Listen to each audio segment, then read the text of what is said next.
Welcome to the Marshall Pruett podcast, presented by Cooper Tires and supported this month by Bell Racing Helmets USA. And welcome to my co-pilot in our Week in Sports Cars podcast, Graham Goodwin. How are things in the UK, my friend? Well, good afternoon and welcome back to the land of something other than Indianapolis, MP. It must have been quite a ride there, but it's all good. We're just setting up, packing, ready for the rigours of our double getaway to Le Mans, with test day coming up this weekend, of course, and then back for a full 10 days in France for race week and beyond. So we have some fun this weekend, what has become essentially a standard play now with IMSA and its Chevrolet Sports Car Classic event held at Belle Isle in Detroit. That's part of the Verizon IndyCar Series weekend. We have IMSA's WeatherTech Sports Car Championship kicking off early Friday morning. Race is over Saturday afternoon, and then we have a bunch of fine pilots hopping on jets, planes, and a variety of airbound devices to get themselves to France for a little thing called the Le Mans Test Day. Tell me about what you're preparing for this weekend, Graham, what you are preparing to see, and then we'll circle back and talk about IMSA essentially coming off of a 1-month hiatus to get back to competition. Well, what we're definitely going to see is all 60 cars. Every team has to be there. The cars will be there. Not all the drivers have to be there, unless they're rookies, unless they are on the list that says they don't have to come along. But we're going to see most of the final grid for the Le Mans 24 Hours. We know already from some of the early photographs that we've already featured in the last 24 hours on that we're going to see dailysportscar.com. On dailysportscar.com, and there'll be some stuff making its way towards the fine folks at racer.com as well via Stephen Kilby in the coming minutes and hours. But we're going to see some different looking cars with the low downforce packages for a number of the cars seeing daylight for the very first time. We're going to see some new colour schemes for the cars. We're going to see a heck of a lot of Porsche 911 RSRs. It's going to be the noisiest GTE category in quite a while. And we're going to see a whole lot of new. What I don't think we're going to see at Test Day, MP, is anybody duking it out like it's Saturday night. I don't think we're going to see massively quick lap times for two reasons. One is because traditionally we don't on Test Day, not really wanting to show their hand. And two is because there's a whole lot of new, and these guys have got to get a long way down their job list in what is not a lot of track time for the test days. Around 4 hours of track running they actually get for the test day. So it's going to be fast and furious. But for the most part, that's going to be the teams trying to keep the cars out on track and out of the garages for this Sunday before we're all back again for scrutineering in public, of course, the Place de la République in about a week's time. Know that we're going to have some definite fine pilots heading over. I know that Ricky Taylor, having been jumping in now with a P2 program, having done some testing here just prior to turning up last weekend, actually, at Indianapolis Motor Speedway, along with Dane Cameron, his Acura Team Penske teammate. Scott McLaughlin, also Penske driver from the Australian Supercars Championship, turned up, so that was another great thing. Looking forward to this. Things, coming out of the month of May for me, Graham, as you mentioned, it's all about the Indy 500. Glad that now we can transition straight into June, which to me is always sports car month.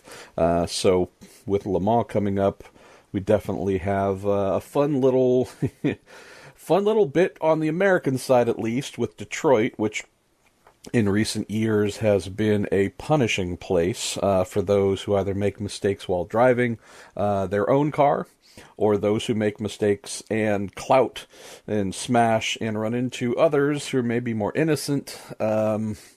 It's a good thing. It's a really good thing, I would say, that we have primarily Daytona Prototype Internationals among the 14 prototypes on the entry list, and the 11 GT Daytona cars participating at Detroit only for 25 entries total.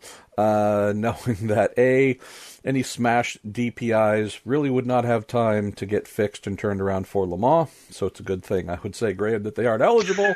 And it's also, on the same token, very smart that GTLM cars are not on the calendar. Granted, for those American GTLM slash GTE entries that are participating at Le Mans, they obviously need to be there for the test day.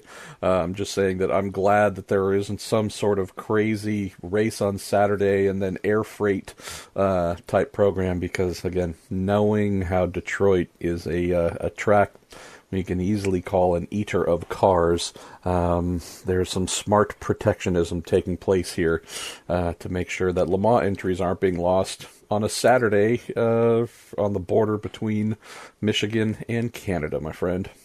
Well, yeah, I mean, that's one of the other things, of course, we look for at test day. Is anybody going to have any kind of drama that's going to be of a Le Mans campaign ending type? It's been a while since we've actually seen that.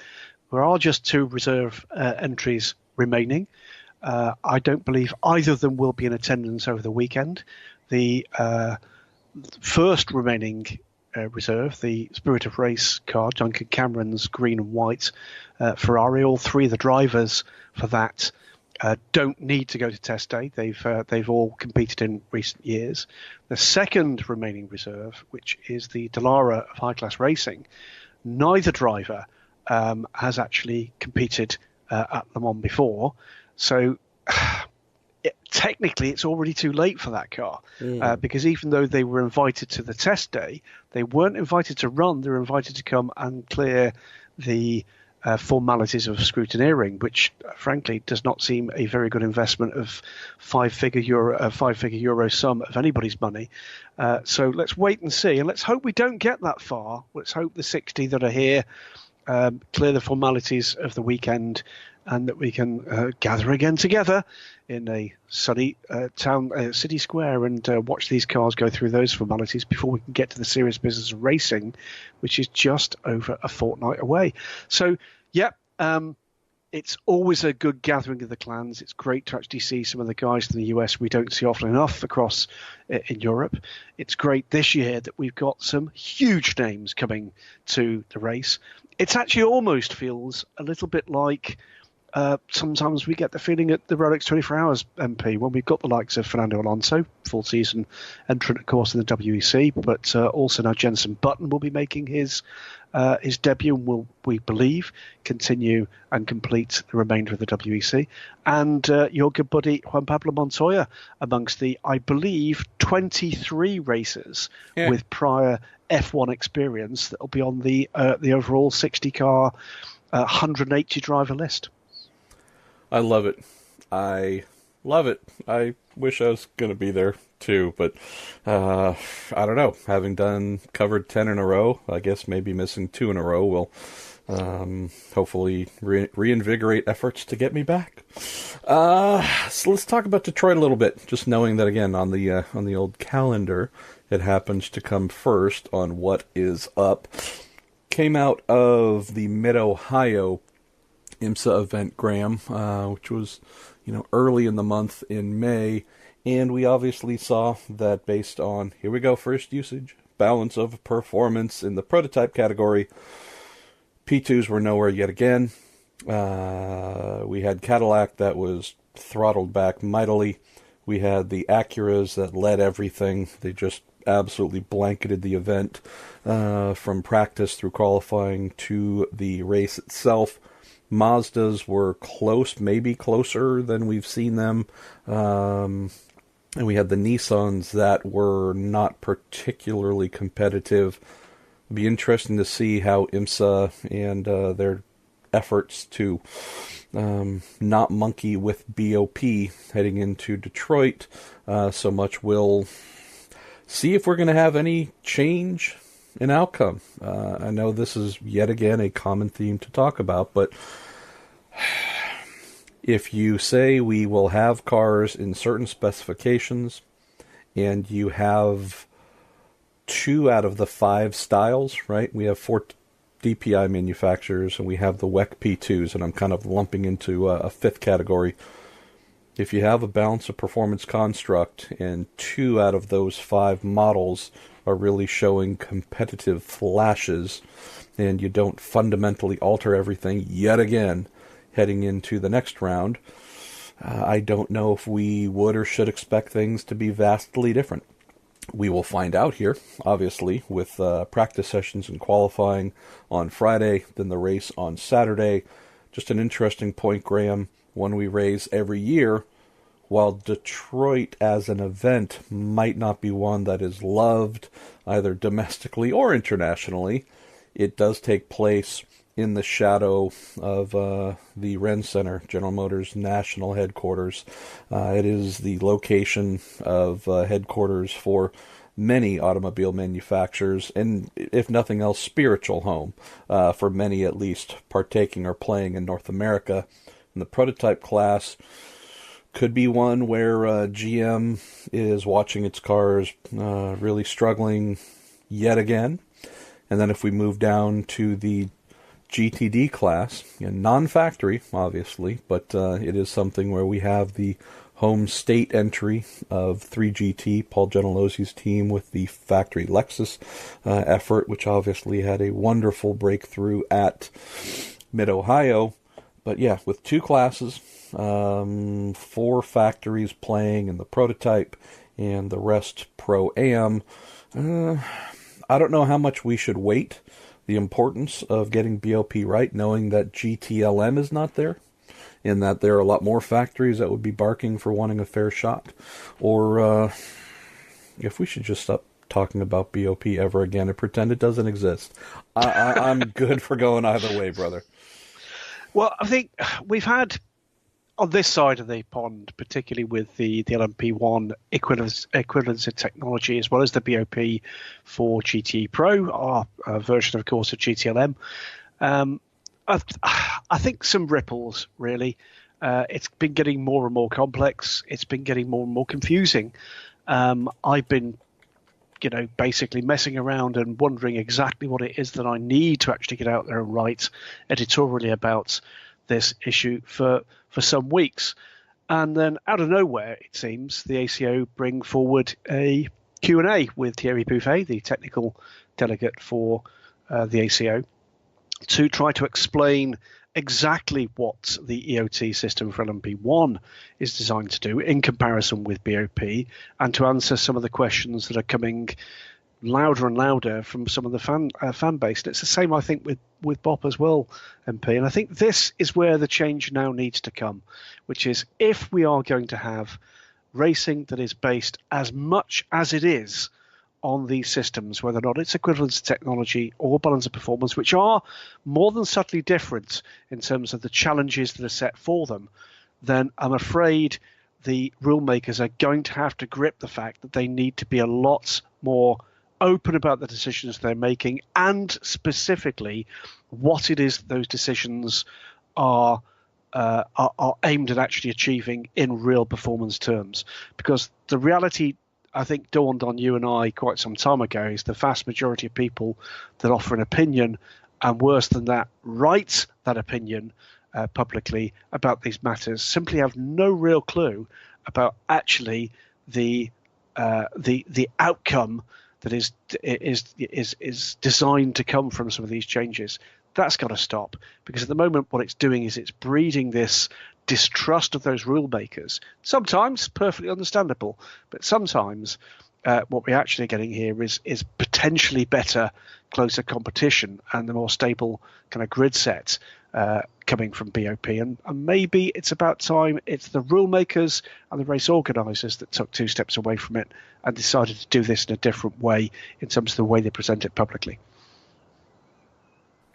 Well, you just really need to stop with measured comments, because I'm not going to have them anymore. You really need to dive into asshattery of some sorts, or bombastic I'll give it a responses. Whirl. Yeah, come on, man. All right. Detroit, I feel like we're good there. Again, looking at the lineup across both classes, interesting. I think I'll be quite interested to see if Wright Motorsports, they of the Porsche kind of sort of factory affiliation with their now pair of 911 GT3Rs, I'll be interested to see if they have a more competitive showing around the circuit that would seemingly be favorable to that Porsche's architecture and layout. Big kudos yet again to Magnus Racing, Sean Heckman, our friends from Dinner with Racers, and the interactive Detroit preview, which is just truly hilarious. If you get a chance, visit their website, or I'm sure you can find it on Twitter, Facebook, and otherwise. Go through the interactive preview. It is worth 5 minutes of your time, and you will, again, probably have more than a few laughs. Also great to see that Michael Shank Racing, having picked up some additional support from Auto Nation, will be bringing their second Acura in. This was just announced yesterday, Graham. So the full season number 93 Acura NSX GT3, piloted by Justin Marks and Lawson Aschenbach, always scheduled to be there. But they will now have the number 86 in play. Because the car is sitting second in points, although it was really truly only intended to be a part-time NAEC effort, but it's sitting second in points. And so the team is able to find some additional sponsorship. Fantastic. Catherine Legg will be in the car, so that is definitely a good thing.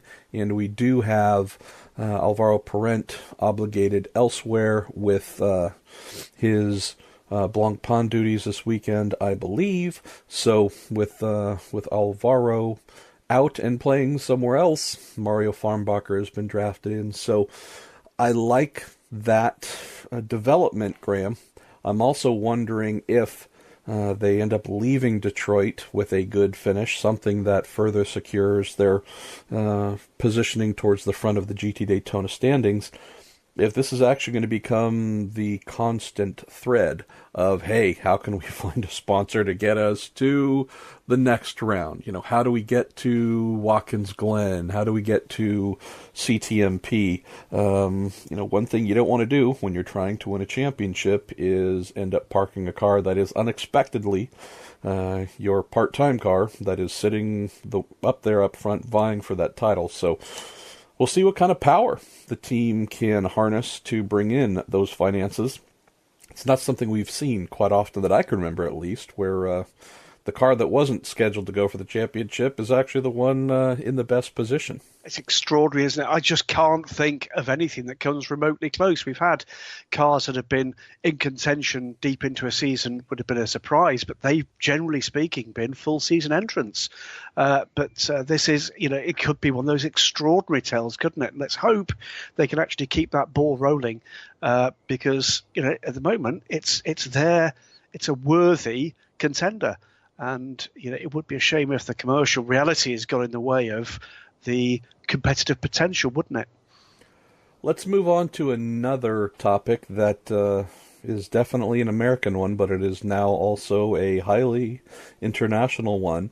And that was news that the Pirelli World Challenge Series, started more than 25 years ago by the SCCA Pro Racing division as a Pro-Am Sprint Racing GT structure, has now had its controlling interest purchased by Stefan Rattel and his SRO organization. Spent about 20 minutes on the phone this morning with Pirelli World Challenge CEO Greg Gill, who shared a lot of solid insights on this decision, Graham, and among the couple of reasons why those who have the majority ownership stake in the series. They, by the way, happen to be under a separate entity by the name of WCV, World Challenge Vision.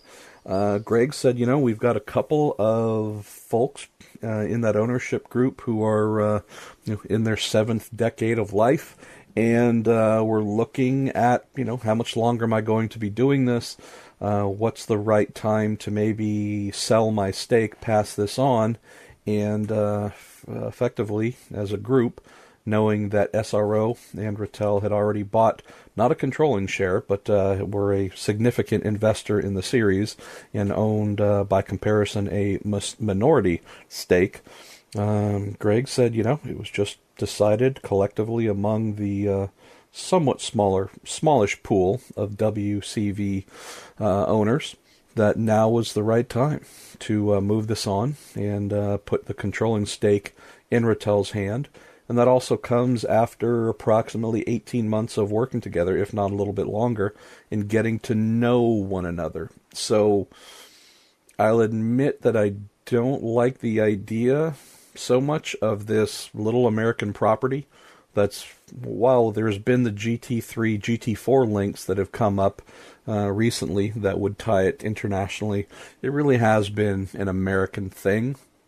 At the outset of my conversation with Greg, I mentioned I really like the idea of this now being owned by something or someone other than, really part of the traditional American ownership group that's always had it or always been deeply involved. And he said, well, I hear you, but keep in mind that Stefan's directive has been one of not wanting to change anything. Management group will stay in place. There's going to be no changes to class structures. They're not going to wipe out, anything or add in anything. It's not just going to be converted to Blancpain USA and so on. So at least for Greg's reporting of what Rattel has shared with them, taking the ownership stake was not necessarily done as part of an overtake, wanting to just overwrite the series with the DNA of everything SRO's been doing elsewhere. It was put up for bid, and there were some American folks who considered purchasing it as well, but ultimately it did go to SRO. What are your thoughts on how this might affect the series domestically, and if it might improve things for them with more international import from other Rattel properties? I think there's a wait and see aspect, isn't there? Let's give the good news. I made a very irregular a visit to the Blancpain GT Series paddock at Silverstone a couple of weekends ago, and was massively pleasantly surprised with what I found in terms of that being an extremely happy place. The 50 plus cars down the grid, all GT3 cars, of course, in Blancpain GT, but massive numbers, of course, in the GT4 European Series, also a SRO product. And it does seem to me that Stefan and his loyal band have nailed it in terms of providing for those customers exactly what it is that they want. It's a friendly place to be. That's not always been the case. Back in the day, it has lost a bit of, I'll use that word, elitist feel that it had maybe a decade or so ago. It was actually a fairly inspirational place to be. There were some individuals in the paddock comparing the atmosphere with the administration there favourably with other European and global packages, and that was good to hear. That we've got happy people in the industry and in the sport. There are advantages too in terms of the ability of SRO to mobilise the resources they've got on things like balance of performance, where there's no doubt they are absolute world leaders, particularly in the GT categories, GT4 and GT3. GT4, of course, is owned by SRO. It is an SRO trademarked property, GT4. GT3, there's little doubt they're world leaders. Little doubt, too, that Stefan wants to increase the reach and the significance of his Intercontinental GT Challenge property, and that having more than a foothold in North America will be of help for that one. It looks like the Laguna Seca round is going to be a much improved grid this coming year, and I've no doubt we're going to see a number of the PWC teams and drivers involved in that. It remains to be seen, doesn't it, just how well that kind of goes down with some of the more established teams, team owners in North America. Hope it goes well. PWC is refreshingly different, quirky, at times frustratingly so. There are things I think that do need to change for the better, and I would hope that some of the way in which, for instance, the communication sides of some of the SRO products operate, that might have a positive influence with Pirelli World Challenge moving forward. But, it'd be very easy, wouldn't it, to start to see potential threats here. I don't think it's that. I think this is simply Stefan has the ability, financial ability, to wield a little bit of influence here. That's, I think, what he's chosen to do. It's not that big a shift, to my mind. It was one of those things where it wasn't really a surprise. I think it was 2 years ago at the end of season awards in London for the SRO series and the ones that form around it. I mean, remember Greg Gill on the podium describing it, Stefan as his boss. That was 2 years ago. So I don't think there's going to be a massive, massive change. It would be good, I think, for the future of the Pirelli World Challenge to take a couple of steps away from where they are, as they clearly did at the end of last season, and to take a look and see the small things that could improve and make a big, big difference in terms of the ease with which they could communicate success. What I don't think anybody wants to see is SRO and PwC going head-to-head in any kind of dramatic way with IMSA. Why? Because they don't need to. Because at the moment, there are rather bigger issues to be dealing with than who's going to be in charge of the GT3 product in North America.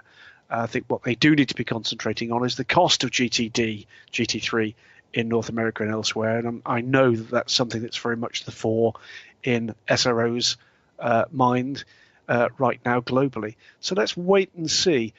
I don't subscribe to the views of some of my colleagues that, in some way there's this kind of dead hand of SRO, etc., etc. You can't argue with an organisation that continues to bring 40, 50 plus car grids to international GT racing. PwC needs a bit of a boost. Let's see whether or not this can be part of the solution for that. They're not quite letters, but should we get into Q&A? Oh, let's do it. What do you think? Let's do it. Wow, this makes me happy.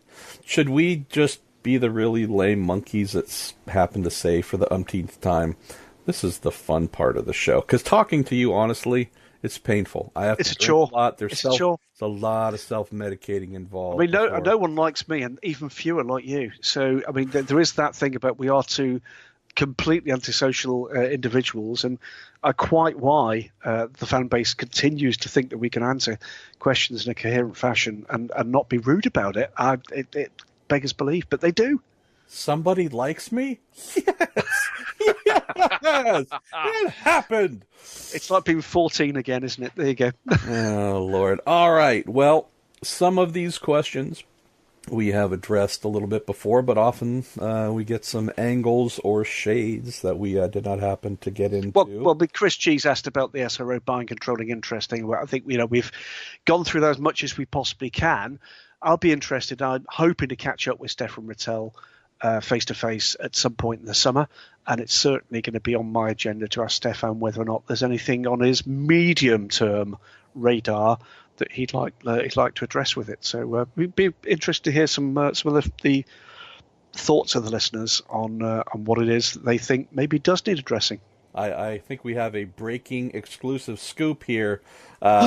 Yes, word is he's bought controlling stake in World Challenge to turn it into the world's first GT3 and GT4 based oval series. He's taking on NASCAR, everybody. That's right. You heard it here first. Yeah, but the thing is, it does do things a little bit different. So what it's going to be doing is running the GT3s clockwise, the GT4s anti-clockwise. So like a fairly normal race. Okay, I Absolutely. like that. All right. So Adam Bowman, I love you, man. You're asking what are your picks to win Le Mans in each class before we get to the test day. That's you're either a delightful chap or cruel. Adam. Oh, both. A bit of both. Yeah, maybe you're both. I couldn't tell you. And I'm not saying that the test day will tell us anything or everything, but considering the massive amount of pontificating and conversating Graham and I have done in recent weeks about equivalence of technology, again, talking at the upper tier prototype class, but everything we've spoken about there, the questions as to whether the, call it, active BOP efforts in GTE Pro have been on point. You might have to ask this one when we get into race week, Adam, because I don't think I'm going to have any... Well, my picks are always wrong to begin with, but I think they would be more useless than usual if I even ventured there. Are you thinking we need to have this one asked in a couple weeks, Graham? Well, maybe so. I mean, I think you've got to say this has got to be Toyota's year. What astonishing way can Toyota find to actually throw this one away? Yeah, I'll say this much. I think we've got, aside from LMP1, leave that to one side, the other three classes, I think we've got a depth of quality in the other three classes that we have seldom had in recent years. LMP2, 20 cars, I think a good half of those, you'd have to say have got really good potential for being in the mix on pace alone. GTE Pro is extraordinary, an absolutely amazing field. In GTE Pro and GTAM, it's a smaller but perfectly formed group with the older Aston Martins, six of the mid-engined Porsche 911 RSRs and the Ferraris as well. I think this one, as we get into race week, is going to be an extraordinary question to ask. One for next week once we've got a few more of the numbers, the scores on the doors for these. But I think you can expect that, look, putting to one side, if we assume for the moment that Toyota go into this race with an advantage, fine, delighted for them, they've earned it. Simple as that. Let's watch the race behind them. And I think either way, it could be a fascinating LMP1 race amongst the hybrids, the non-hybrids rather. And I think the three classes beyond that, pick a car, pick two, and enjoy yourself for those 24 hours. All right, I'm going to do it, Adam. I've decided to go out on a limb here. Overall win, Epsilon Euskadi. You heard it here first. Wow. Place those bets now. Just be sure to give me half. But don't come looking for a half if I think it might be something else with the Spanish flag might have a better chance than them. But it's a fair, might be on. I'd like to say stranger things had happened, but I think that would be pretty strange, wouldn't it? Daniel Kincaid says there's an Australian driver who just won a couple of races, couple of Australian drivers who actually won races, drivers and riders who won races in May. But in particular, Daniel says, any chance of him joining Penske's sports car program when the hopefully United prototype regulations arrive in 2021, 2022, referring to young William Power of Toowoomba, Australia. Great question, Daniel.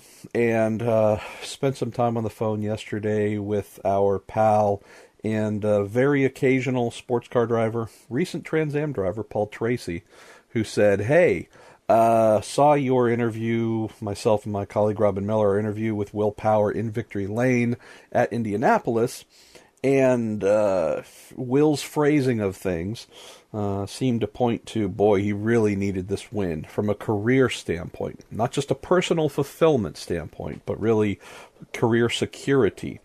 And that fits into some other stuff, and so I realize that we're venturing into IndyCar a little bit, but maybe it applies here.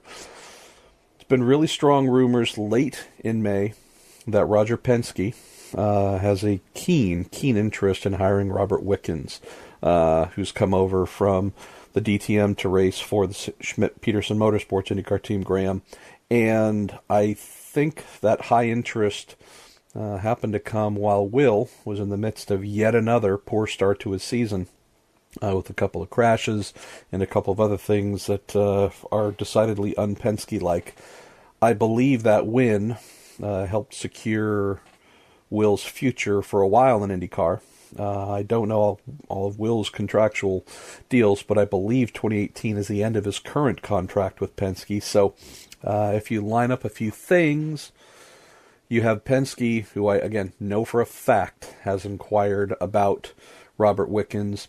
You have Power seemingly relieved that he won Indy from a career a firmament standpoint with Penske, the fact that Roger has a sports car team, I would have said that if Will had not won the 500 and had gone on to finish, whatever, 5th, 6th, 7th in the championship this year, that might be the fast lane to IMSA. The fact that he has won, I believe we'll have another multi-year contract coming out for him in IndyCar. He's 37 years old, around that 2021-2022 time frame you mentioned with IMSA's new rules / WC new rules. That might be the perfect pivot for him to move over to IMSA, if that is indeed something he wants to do. And I'll just throw this out here, and this is not because I have secret knowledge I'm presenting as a question, but I look at someone like a Ricky Taylor, who is still very young and is very fast, and while he does love sports cars, he's always been open in saying he would not turn down an opportunity in IndyCar. So part of me wonders, Daniel, if in a few years young William Power and Ricky Taylor might indeed swap places. So that's as much as I know or think that I know. Why don't you take the next question, Graham, from Ignacio Aguirre? Ignacio Aguirre, and now not one of our witness protection names, but looking like a guy that probably needs a witness protection name there, Ignacio. Yes. Graham and Marshall, because that's us. I still don't really understand what's going on with the LMP1 rules. Join the lengthy queue. Can you give us an insight on that? Understand there's a certain advantage to Toyota, but I think, as Fangio said, that race ends when the checker falls. Toyota can still invent a new way of losing. Yes, they can. This year it should be easy. They've already had transmission issues in a 6-hour race, etc., etc. Also asked whether or not there might be a chance for the 4 GTs to take the win at Le Mans in GTE Pro. Yes, I do think Fords are certainly in with a very good chance. 4 cars, of course, for them with the Ganassi empire in charge. As for actually what's going on with this, it's a furiously difficult task to get these two vastly different technologies, if you like, anywhere close to being competitive with each other. They operate in such a completely different way. Full-time 700 horsepower or so for the non-hybrid cars, 500 full-time horsepower with an additional boost of a doubling up another 500 horsepower, kick out the turns, if you like, for the hybrids.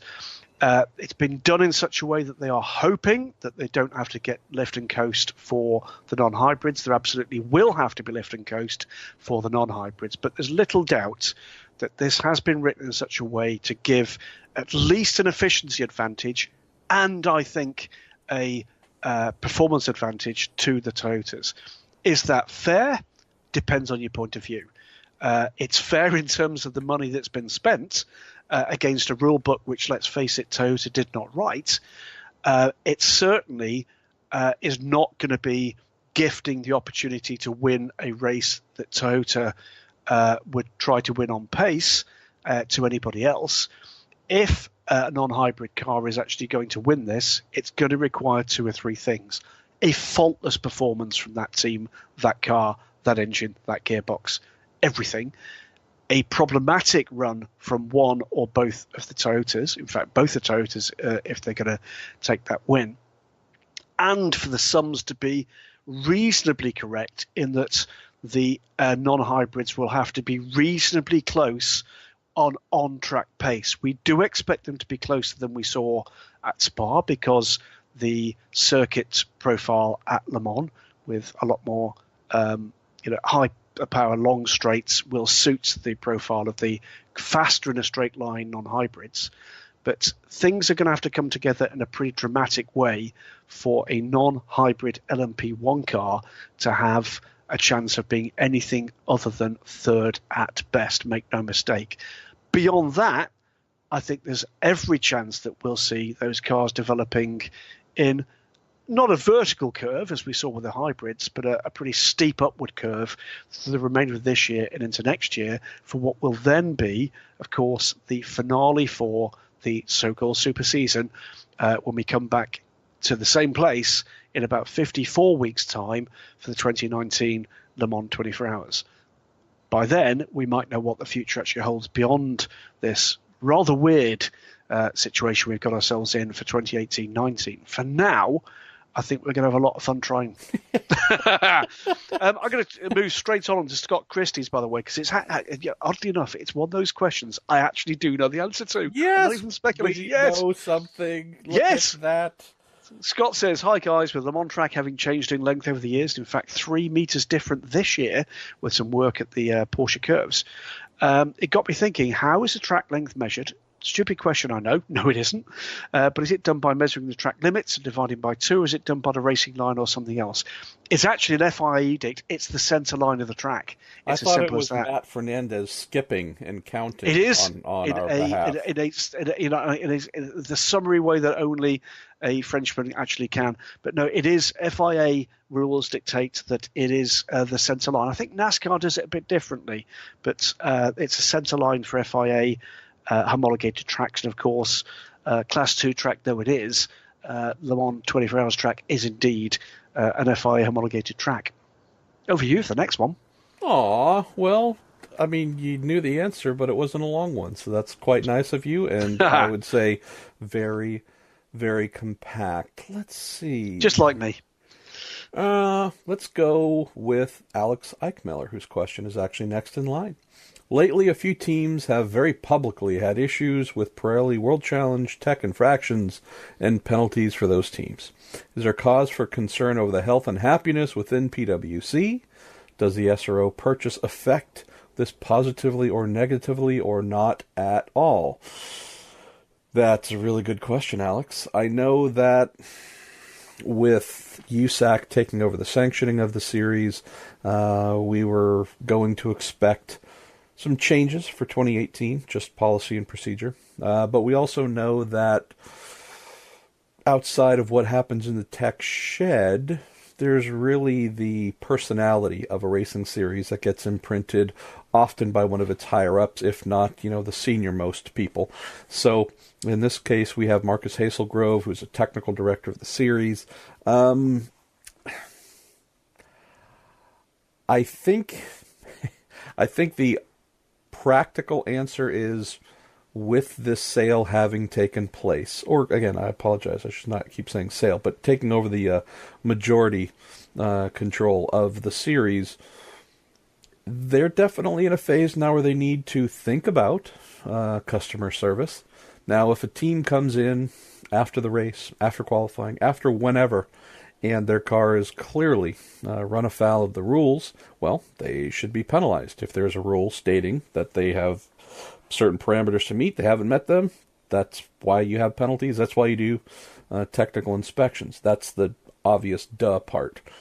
But then there's the old shades of intent, spirit of the law, rule of the law, and this is something that we've seen. IMSA, for example, has lost some customers, gotten some back as well, because they felt they were not being treated fairly.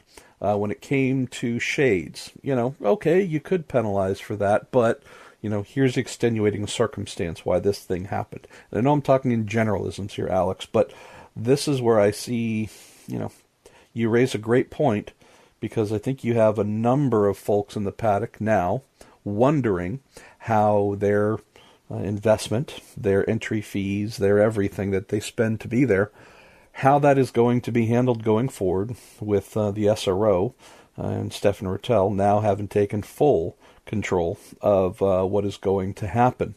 And, for those who might have been borderline unhappy, it usually doesn't take much for them to say, okay, I'm going to set sail. IMSA's Continental Tire Series, I can take my TCR or GT4 car to. GT Daytona, I can take my GT3 car to if I want to. Not saying that PwC should loosen their practices to make sure that they just keep happy customers and don't lose anyone during this, feeling out phase while the paddock is looking in to see how they act and react, forecast how they might be treated in the future without the same owners in place. But at the same time, I think this is also it's a perfect opportunity for Rattel and company to ask themselves, what do they want? Do they want to apply the same type of tech blueprint and approach that they would use elsewhere in the world? or do they want to try and make sure that if there are some gray areas, some shades to explore, that it does not always necessarily fall in the series' favor? So, very interesting thing to follow for sure, Alex, and I think we're going to get some answers on this as we watch more of the races take place. Good question. Next one's Tim Same, a regular question asker. Welcome back, Tim. What's the smallest amount of testing a car or driver has done before winning the Le Mans 24 Hours, either categorical or outright? That's a great question. The few that I can think of that must be in the mix, I'm not quite sure. I'm sure he did do an endurance test, Nico Hülkenberg, when winning the 2015 Le Mans 24 Hours. Before that, you're probably going back to 1995, the McLaren there, which was not a full season entrant in the then BPR series, another Stefan Mattel product, of course, that came and won the Le Mans 24 Hours. But the one that I think in recent times probably takes the title was 2014. It was a class win for Jota Sports, and they were supposed to have Simon Dolan, Harry Tincknell, and Marc Genet in the car, but Genet was called up after the monster shunt for Loic Duval in the Porsche curves. Loic counted out from any further role in the race meeting, and the team called up at very, very late notice Oliver Turvey. Oliver Turvey arrived at the track during the race meeting, and not the race itself, but played a full part in the win with Simon Dolan, with Harry Tincknell, and the Turvinator played a full part in that. And I think that's probably the last time we saw that. So it would have been after the test day, after qualifying, I think. I'd have to go and look back. Maybe that he did the second day of qualifying, but very, very late, and certainly will not have tested with the team before the Le Mans 24 Hours. So I think that's the answer to that one. I'm just looking at the next one from Enrique Brown. I think I can probably help you with this one as well. Good Lord, this is a helpful Graham Goodwin today, boys and girls. Enrique asking whether or not we can explain if the Rebellion R13, the LMP1 car, is just an Oreca 07 with a bigger Gibson engine. Does that mean LMP2 teams could theoretically run a Gibson Mechachrome or AR LMP1 in their existing P2 chassis? And he says, with the pegging back of the DPIs, would it be easier to just drop in a Gibson LMP1 motor to speed up the LMP2s instead of slowing the DPIs? Good questions. Right. It is certainly based on Oreca 07. Oreca tell us, absolutely, it is not just effectively a rebadged car. You can't, that there are some fundamental, albeit small, differences between the LMP2 chassis and the LMP1. The Gibson, yes, absolutely is based on the 4.2 litre engine that's all of the WEC, ELMS and non-DPI P2s feature. It's a 4.5 litre engine, but has some very different internals, produces something like 700 brake horsepower to the 600 of the P2 engine, is fundamentally more expensive, which is the main answer I'm going to give you to the second part. It's not simply a matter of getting some more shiny bits, putting it in there. There's a massive, massive difference. The financial model between the P1 engine program and the P2 engine program is vastly different. There are 50 Gibson P2 engines in existence, and they are operated by the teams, the customers, on rotation, and you buy miles on those engines. And once those engines miles are done, you either pay more, or at some point in the cycle, the engine goes back. Oreca, by the way, on the R13 tell us a very extensive program of development. Certainly the aerodynamics in the rear of the car are fundamentally different. Of course, the car is lighter. That doesn't come in a moment either. So aero different, engine different, the way the car breathes for that engine is slightly different.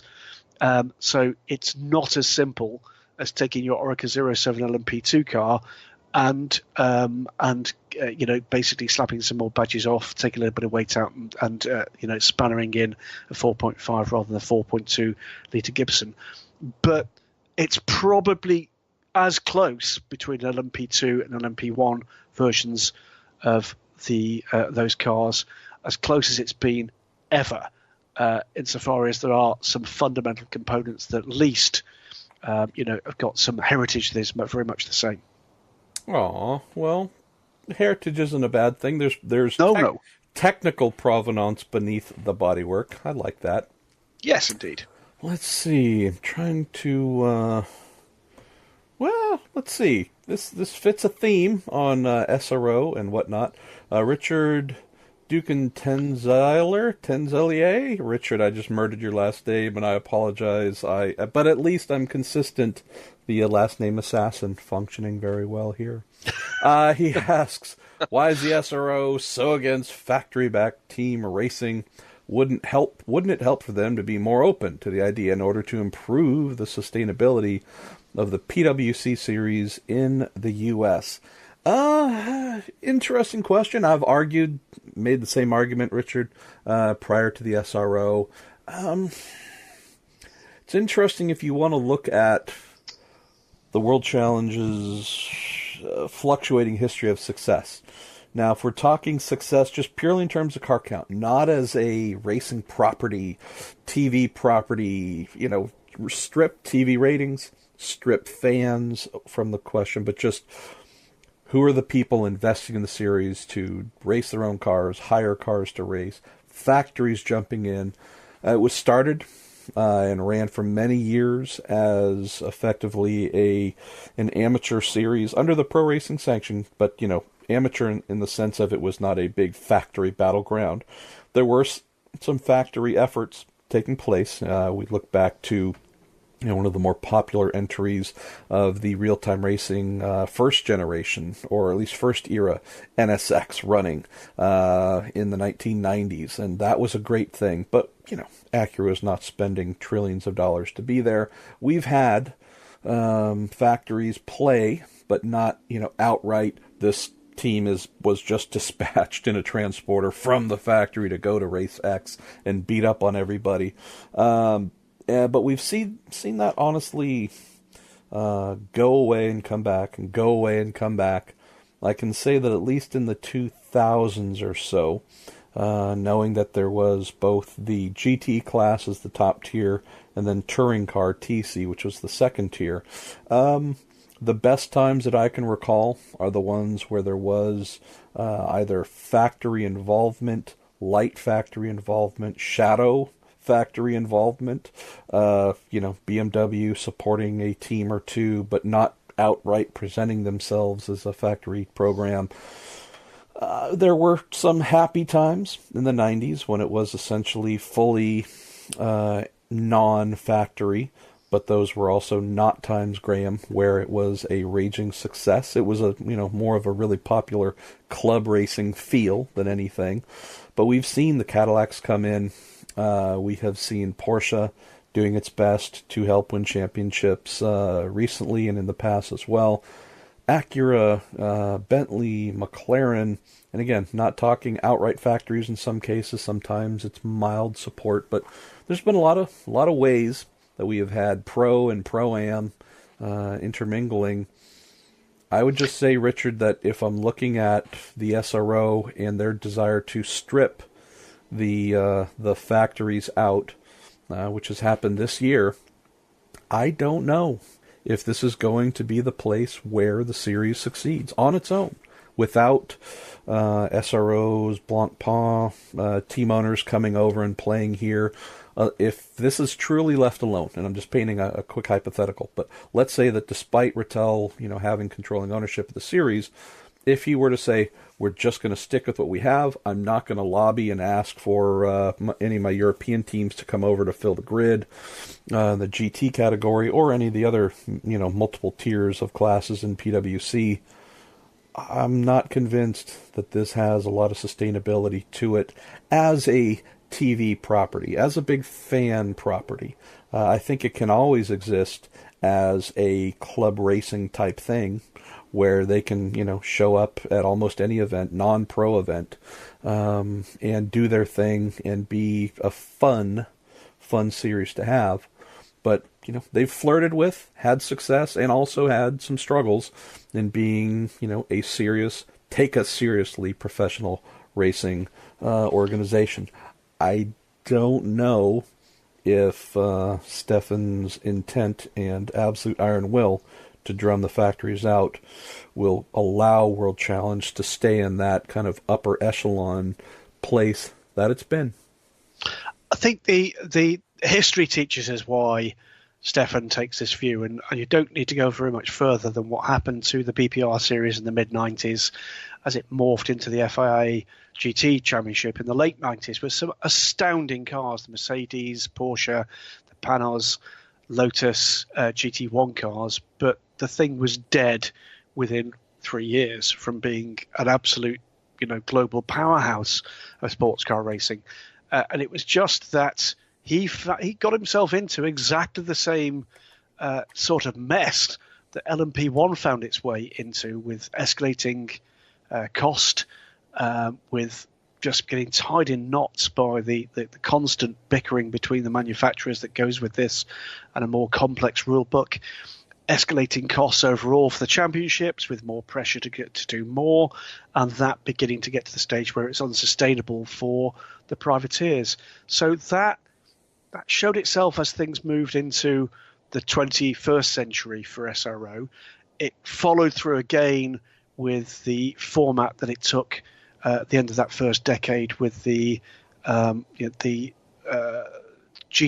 World Championship, where Stefan didn't really get off the ground, not helped because that was the low point, the relationship between SRO and the ACO, and points were being scored left, right, and centre there. But his feeling, it is a bit of a strange one. I think he does understand what the factory backing brings to that racing.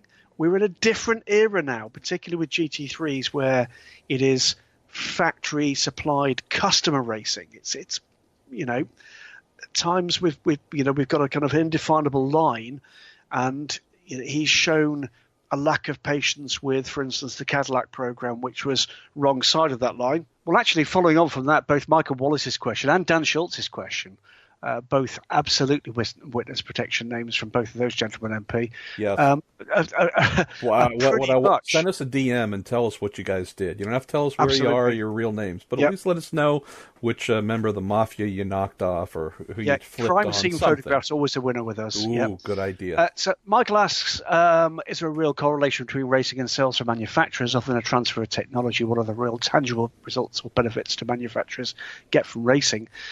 And sort of associated with that, Dan says, now we've seen teams like Brian Herter Motorsport, team with IndyCar experience in TCR. What's the chances of teams like Andretti, the Rallycross program, or others moving to TCR as part of the PWR? The original TCR concept is for no factory-backed teams, but is Herter backed by Hyundai for their program? I'll leave that one to you. The first one, I think there's a range of motivations for manufacturers in racing, particularly the customer sports side of things, where there is a real profit center now for some of these manufacturers. Porsche are absolutely the kings of the hill in European terms for that, with the Porsche Cup build being a massive profit center for Porsche Motorsport, but others too. When you're getting into customer racing products that are selling 100 plus cars, as the Audi TCR car did in its first year, then you'd have to be pretty dumb at business not to make a profit out of that.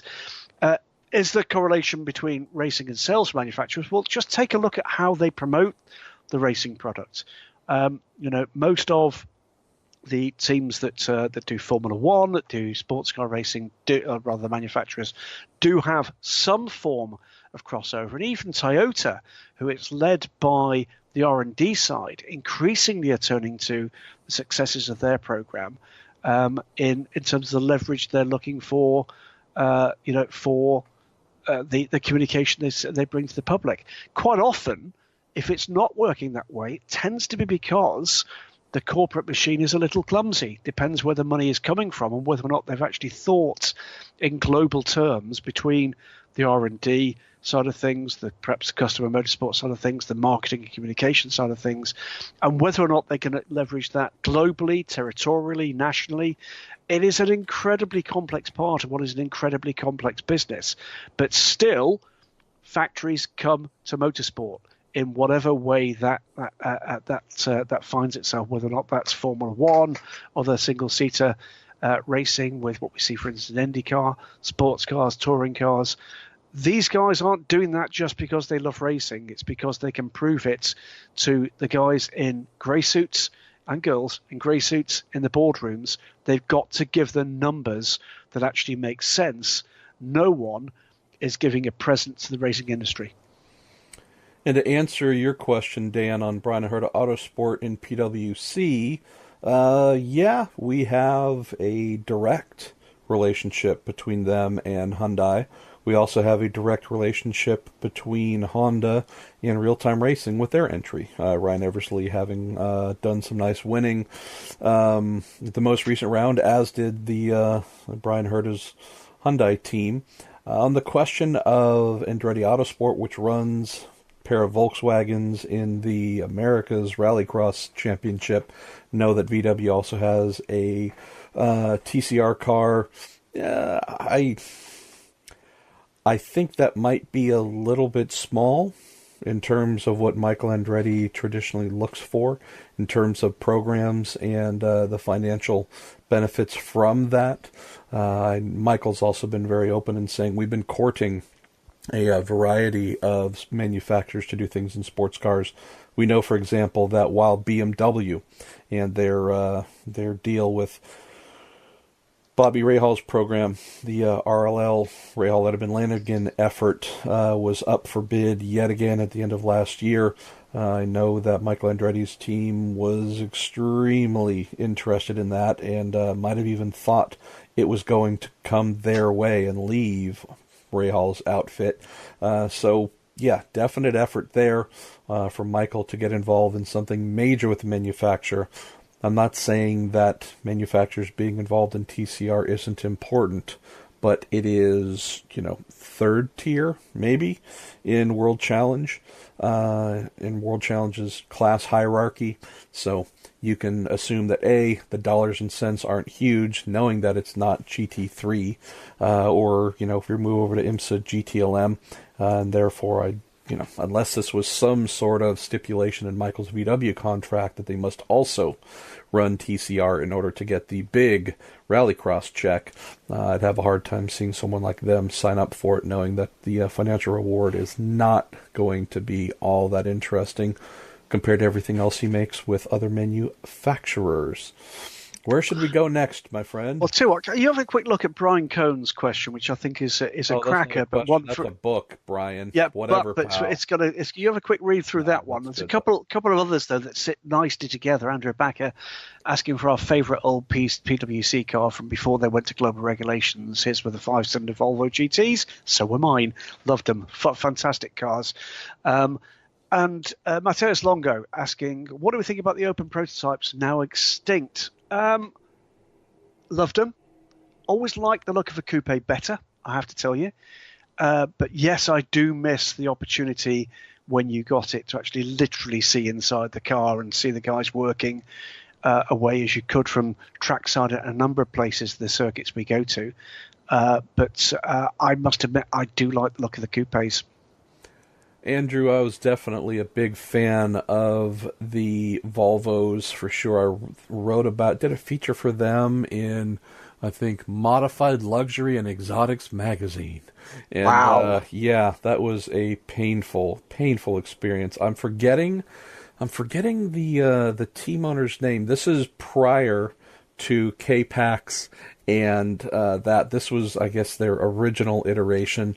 And I'm forgetting the guy's name who essentially, commissioned this and had to deal with Volvo. But somehow, within the last month or two, I found some of the old emails back from whatever that was, 2005, 2006, and had just forgotten how much of a pain in the behind that guy was. So while I love the cars, it wasn't always easy dealing with the guy, at least with his name primarily involved with the effort. So agree with you there. Love those. I'm just trying to think of other oddball PWC cars that I loved. I mean, it absolutely has to qualify as an oddball, despite its wrecking ball performance, and that was the original Cadillac CTS-V. Oh yeah, 2000, and again, I apologize. I believe 2004 was its debut, but those cars were so controversial when they hit the track because in order to make this tall performance sedan, 4-door, never intended for the racetrack sedan, to compete anything in the same realm as, purebred type Porsche Cup cars and Dodge competition, Viper competition coupes, and some of the other things of that era. Pratt Miller had to get a lot of waivers from World Challenge at that time. And this is anecdotal, and I apologize if it's not 100% factually correct, but I'm having to go based on 14 years ago, what I recall. But I do know that part of the agreement, Graham, was since this was a tall vehicle, that its dynamics would be off just with too much weight up high and such. The Pratt Miller team was allowed to remove the floor pan from the upper body structure, and I believe the number was 4 inches, essentially cut 4 inches from the bottom of the car. So if you it's the inverse of what you might think in hot rodding terms of chopped and channeled, where folks cut the roof off of a car, cut 4 or 5 inches off, and then, put the roof back in place. So you have this, midget roof over someone's head with really short rectangular windows and such. They essentially went about things the opposite direction beneath the car, cut 4 inches out from the bottom of it, reattached the shell beneath it, the floor pan beneath the car, re-welded everything back together, and that's how we got these incredible CTSVs that were now, seemingly at your hip and incredibly low, and no longer big boxy Volvo type things cutting through the air. And then you just take everything else. The monster engines, those engines moved way back, seemingly in the lap of the drivers. The sound of them was still something that if you've ever heard those original Cadillacs, you've never forgotten them. And then just the fact that we're looking at true, full, these things went beyond tech-wise, Graham. Anything that Corvette or Aston Martin had at the time in GT1. I mean, these were just spaceships that were never meant to be spaceships. So I loved them. I know that a lot of their competitors didn't, because they said, hey, this isn't taking a production car and getting this sucker to, to then try and fit into the rules. You've essentially recreated the car. And when it showed up, I believe its first race at Sebring, was something like 2 seconds faster than anything else. And World Challenge then had to go about slowing them down drastically. Their leadership was crucified, and I don't think they lasted too much longer, just for giving such crazy latitude to make a car that was never meant for racing into something that wasn't just competitive, but outclassing everything else by a crazy margin. So, love those for sure. And I'll maybe throw in one other one, which I don't believe had crazy success, and it wasn't around too long. But my friends at Huffaker Racing, Joe Huffaker and his dad, built a Mustang. This would have been in the late 2000s for Mike Davis, Brandon Davis's father, in the ACS racing team.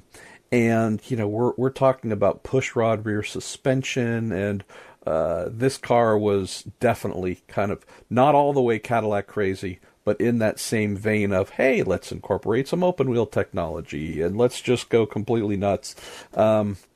That's the thing that I loved about those cars, Andrew. And for what you mentioned with Brian Cohn's question here, and hello, Brian, thank you for being awesome. Brian raises the question in broad terms of, do we miss the fact that World Challenge and IMSA no longer have classes where a Huffaker Racing could build a car that Mike Davis has paid for? Or you and I, Graham, could put together if we had some ideas that fit within a general framework in a class structure without it being some sort of international, homologated, regulated down to an inch of its life type category, which is, for the most part, all we're left with today. And well, that sort of speaks, doesn't it, to Brian Cohn's question, who's asking whether or not there should be or could be a class in the future that allows a group of local guys, with some help, to rock up and do a one-off at something like the Rolex 24 Hours at Daytona, Sebring, Mid-Ohio. I guess the problem is, yes, those cars are out there. GTD cars are out there, particularly. But it is getting tougher and tougher, isn't it? It's getting a bit more homogenized. The budgets are just so sky high now that with homologated class structures across the board, it does mean that those local speed shops sort of counted out the game. And that was my concern that I voiced during the off-season in IMSA's move with this Continental Tire Series, in going away from exactly what you mentioned. We've taken a production pick the model that would fit into the street tuner class. I mean, it's street tuner, kind of what you're meant to have. Here's a street car that's been tuned. And now that has been effectively drummed out, and we must have either a GT4 or TCR type car. The real areas for the tuners of the streets to have a place, have a voice, have an opportunity to do something different, or to do something that better fits their business model with whichever mark or brand.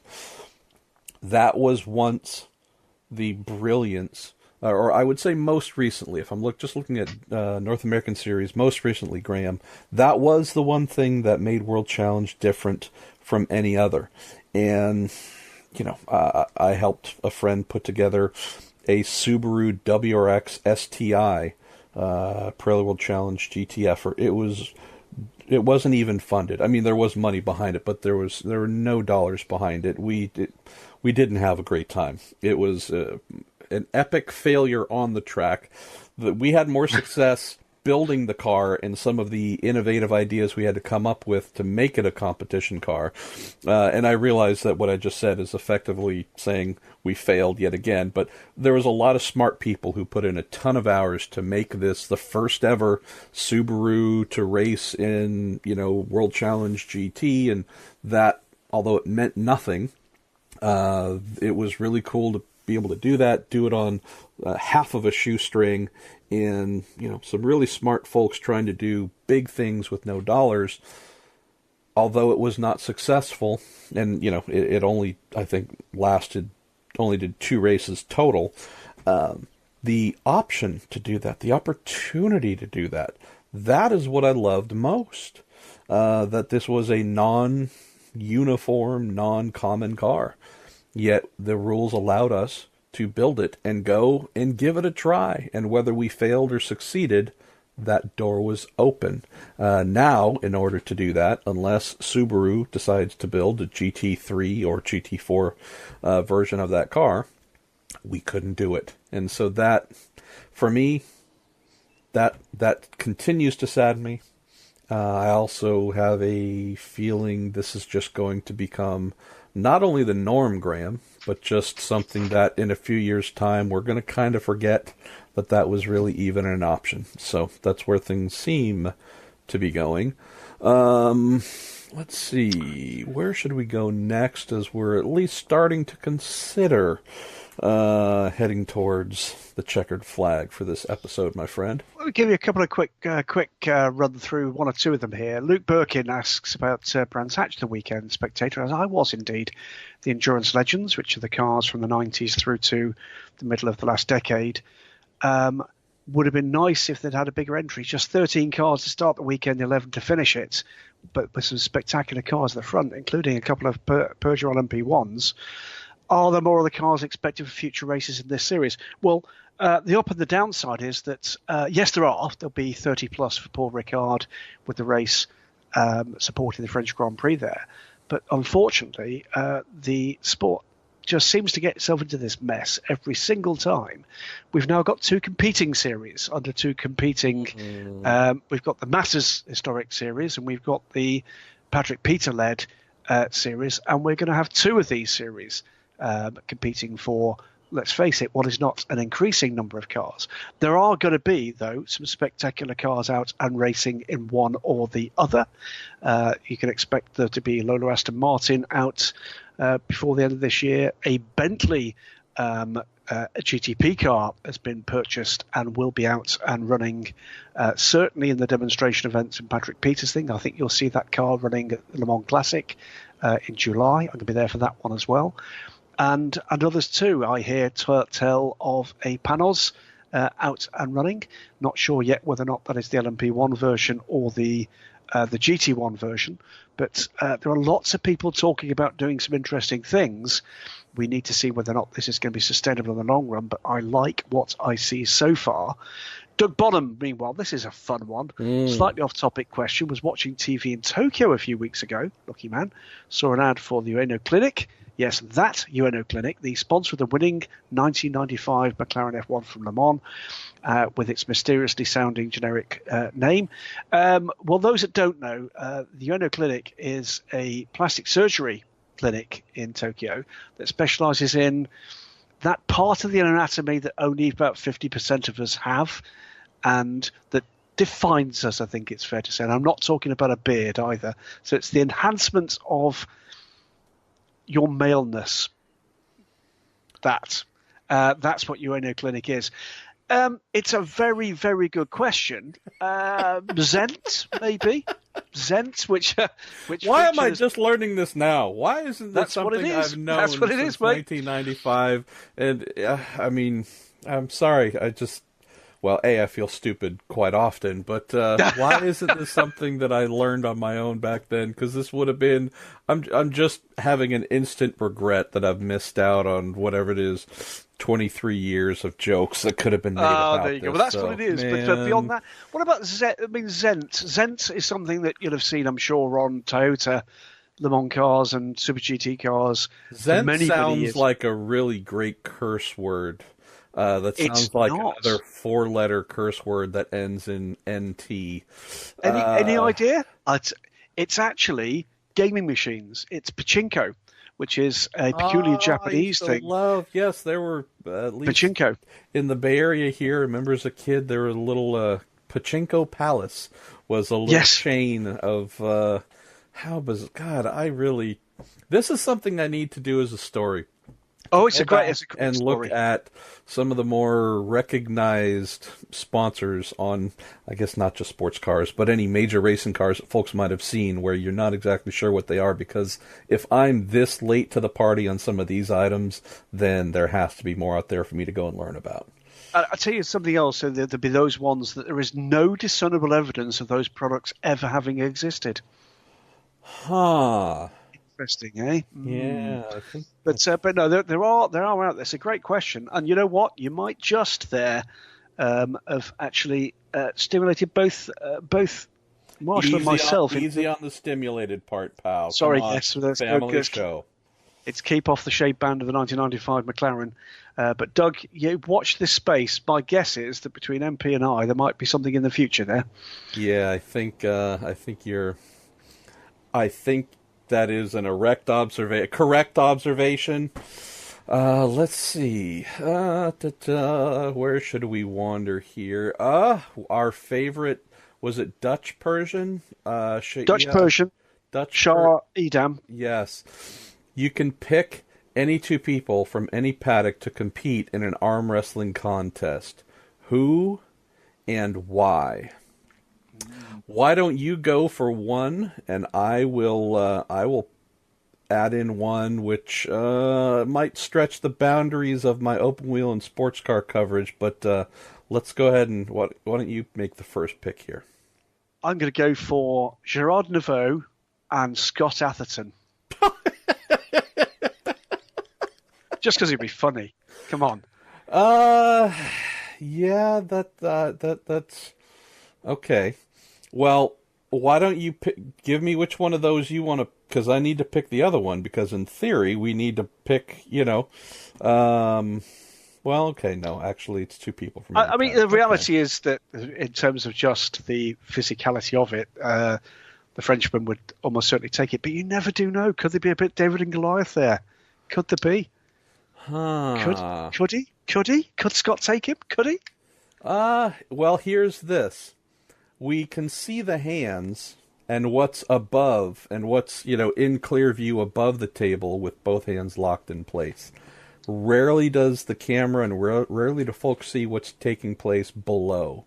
So some nice pointed wingtip shoes and, accuracy on Scott's part to an area where the Ueno Clinic might actually center its business. And I think he might be able to take down our 6'4" or so WEC CEO. So yeah, I think there's a little bit of possibility there, but it would take some a well-placed kick at just about the right time.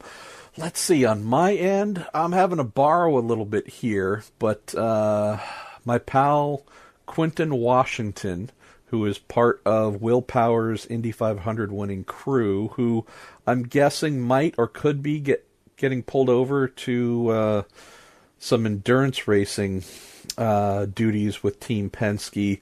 Quentin was a former NCAA college football player here, defensive tackle, over 300 pounds, I think about the same 6'3", 6'4". He is made out of granite. And if any of you saw photos, I know I posted one of them, but if you saw any photos from the Indy 500 with Will Power in Victory Lane, when he went back among his crew, there's a person who lifted up Will single-handedly, Lion King style, like he was being held to the sky. That was Quentin, who essentially just standing without having to grunt or position himself, or just essentially reached over and just picked up Will like he weighed about 3 pounds, and then held him up in the air for I don't know how long, and then did it again a few minutes later at the Yard of Bricks, just again by himself, holding up this 160, 170-pound person like he weighed absolutely nothing. So I would put Quentin there for sure, and I'm trying to think who would I put him up against. I'll give you an offer. Alessandro Balzan. Because if we're just going to, all 4'3" of Italian might. And here's the thing. He'd get murdered, of course, in this arm wrestling match. But Alessandro has so much fight in him that it would actually be fun. I mean, not for him, but it'd be fun for us to watch. Now, I realize I just painted a David and Goliath type scenario, and David does not win in this one in particular. But yeah, Quentin. But granted, Quentin's also the sweetest guy you're ever going to meet. So I don't know. This is a great question. I feel like Graham aced it, and I failed this answer, but that's okay. That's part of life, the circle of life. Sorry, little Lion King reference there. All right, Graham Goodwin, let's pick out a few more here. Well, I'm going to get another quick one. Charlie Marriott, could bump day style qualifying ever work for the Le Mans 24 Hours? Well, it used to happen. Not qualifying, but pre-qualifying to actually get to be in the race. And well into the late 1990s, I can remember the Panos, the first year of that program, in the hands of Andy Wallace, just squeaking in with literally its lifeblood eking out of every pore, steam and smoke and God knows what else pouring out the car in pre-qualifying. It happened until relatively recently that, yes, you were invited to what effectively would be now test day, but it was actually a pre-qualifying session. And you look back at the old yearbooks, and every year there were 3, 4, half a dozen cars that were out there and then, and at times some shockers amongst them. So could it work now? There's a part of me that would love for the last couple of places on the grid to be determined like that. But how about bumping for Garage 56 entries? Ooh. Well, we'd actually need Garage 56 entries, but if we had enough of them, maybe here we go. I think we just found it. It's virtual bumping. All of the Garage 56 cars that have never turned up would actually compete in, choose your favorite racing game platform, and the winner of that would actually then be obligated to show up and compete although even that would be a little bit of a question mark. But all right, I'm getting a little flippant here to close. Outrageous. Yeah. Outrageous. Here's a nice one to close here, actually, from Nicholas Landon. We've both been fortunate enough to be around and personally see a lot of great drivers race, but which ones that you haven't seen do you really wish you had? It's a good question and a nice one. I'm in a reflective mood before Le Mans, and it's a nice one to kind of think back. For me, you could go back and you think about Jimmy Clark. That was one of my boy. Yeah, Jackie Stewart. For me, it's a little bit left field, but it was my first racing hero, and it was Ronnie Peterson. And Ronnie Peterson was the first race driver that I really held up as a hero. He was the first person in my life that passed away that I was aware of, and probably the first person I cried when he died. Never saw him race. He's one of a very large number that fall into that category. Derek Bell's another, by the way. I've seen Dinger drive. I saw him drive at Le Mans, but I didn't see him drive in Group C, and I would have loved to have done so. Saw him race the McLaren in '95, and that was epic. But Rocket Ronnie Peterson for me. This might be a bit predictable, but it's true. I mean, you mentioned Jimmy Clark. He was my father's racing hero, so I grew up with a deep appreciation for him, but having never seen him drive. I would say Dan Gurney for sure. Obviously a hero and fortunate to have become a friend, but he retired while I was, basically just starting to go to school and getting out of diapers. Never got a chance to see the Big Eagle drive, and his driving style was one that was always painted as something that was truly magnificent to behold. And maybe this isn't, well, I've seen AJ Foyt drive, I've seen Mario race, I've seen a lot of drivers do many things in the latter stages of their career, but there's also a part of me that wishes I could go back in time and see some of the heroes perform when they were at their peak. You know, AJ and Dan, for example, at Le Mans, what would it be like to see them together? I dream of going back in time to Can-Am to watch the Bruce and Denny show. What would it be like to have seen them doing what they did? The reverie, and passion. Vic Elford, I would probably say, is the number one driver that comes to mind that if I could go back and watch. I don't know what it would be, though, Graham. Would it be rallying? Would it be Formula 5000, sports cars? I mean, Porsche 9, as in one of the podcasts we did together, talking about doing early testing and development of, I'm trying to remember whether it was a Porsche 917 or maybe a 908 at Daytona, and there being an aero imbalance that causing him essentially to drift out of turn 4 at 200 and whatever miles an hour. You wish you could go back in time and see some of these absolute gods.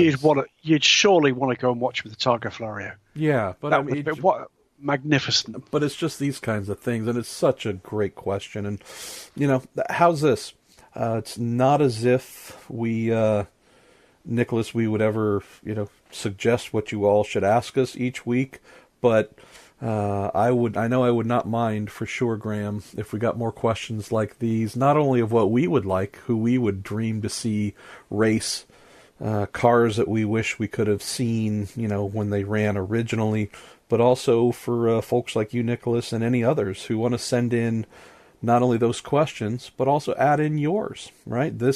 Who would you guys like to see? And these are who I would like to, and share those with us, because, while we enjoy the Q&A part of this, sharing your thoughts, sharing your tales and such, I would say that would maybe be a cool new thing for us to do more of, Graham, and just kind of be a more of a mouthpiece for those who want to share as well. So definitely encourage you all, if you have things like that, just share your passions, the drivers you loved and why, the cars you loved and why. Fantasy scenarios are always fun. Pick 2 Le Mans drivers from the 1950s who you'd love to see in a Toyota this year. I don't know. I'm just, stuff like that where you go, ooh, that's kind of fun. So, I don't know. As any of those, any ideas like that come to mind, or you have your own thoughts you want to share, send them in. They are certainly welcome.